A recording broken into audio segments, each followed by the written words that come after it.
సాక్షి front page full page Chandrababu ఫోటోతో ఎప్పుడైనా ఊహించామా? ఈ దఫా అడ్వర్టైజ్మెంట్లు రివర్స్ అడ్వర్టైజ్మెంట్లు. సాధారణంగా ప్రతి ఎన్నికల్లో కూడా మేము ఇది చేస్తాం అంటూ అడ్వర్టైజ్మెంట్లు ఇచ్చేవాళ్ళు. ఇప్పుడు వాళ్ళు ఇట్లాంటి దుర్మార్గులు అని అడ్వర్టైజ్మెంట్లు ఇచ్చుకుంటున్నారు. అటు తెలుగుదేశం కానీ వైసీపీ కానీ.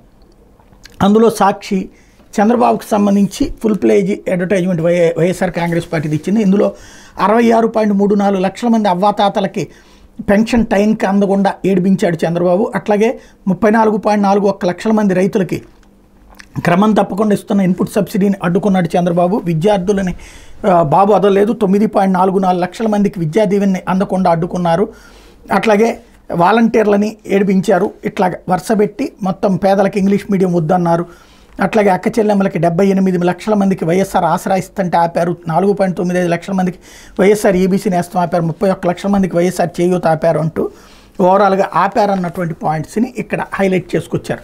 అయితే జగన్ రాగానే అవన్నీ రిలీజ్ చేస్తాడు అంటే రేపే ఎలక్షన్ అయిపోగానే రిలీజ్ చేయడానికి సిద్ధంగా ఉన్నారు. జగన్ రాగానే రిలీజ్ చేస్తారన్నటువంటి కోణాన్ని ప్రొజెక్ట్ చేసుకొచ్చారు. అయితే ఇక్కడే సమస్య ఏంటంటే ఈ అంశాలకు సంబంధించి అంటే ఇన్నిటినీ చంద్రబాబు ఆపారని చెప్తున్నటువంటి వాళ్ళు ఇంతకాలం పాటు ఎందుకు ఆగినాయి అన్నటువంటి పాయింట్కి సమాధానం లేదు. మరి ఇప్పుడు ఈ డబ్బులు చంద్రబాబు నాయుడు కూడా ఎలాంటి అష్యూరెన్స్ ఇవ్వట్లేదు. ఇప్పుడు ఆగిపోయినటువంటి ఈ డబ్బులు మేము రాగానే ఇస్తాం, లేకపోతే రేపు మేము అడ్డుకోము అని చెప్పేటటువంటి ప్రయత్నం కూడా చేయట్లేదు.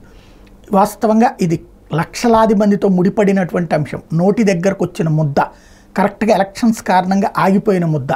మరి చంద్రబాబు నాయుడు కానీ జగన్ కానీ ఏం చెప్తారు? ఇవాళన్నా స్పష్టత ఇస్తారా? కేవలం అడ్వర్టైజ్మెంట్లో తిట్టుకోవడానికే పరిమితం అవుతారో చూడాలి.